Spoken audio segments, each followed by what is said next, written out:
في حالة الطوارئ، أرضية الممرات المضاءة سترشدكم إلى المخارج. تعليمات فتح تلك المخارج موضحة على كل مخرج منها.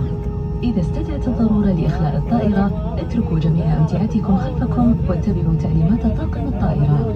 Your life jacket is located under your seat or under your armrest. If instructed by the crew, remove it from its packaging and place it over your head. Fasten the strap around your waist and pull to tighten. Inflate your life jacket only as you leave the aircraft door.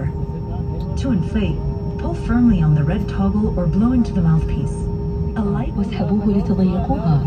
انفخوا سترة النجاة فقط عند مغادرة باب الطائرة.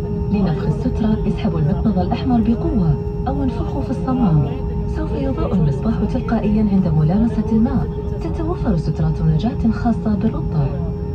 The safety card in your seat area provides important safety information, including exit signs and the correct brace position for your seat. أو عدم الالتزام بهذه التعليمات يعتبر جريمة. استعدادا للإقلاع، يجب وضع أمتعتكم في الخزائن العلوية وأغراضكم الشخصية تحت المقعد أمامكم. يتوجب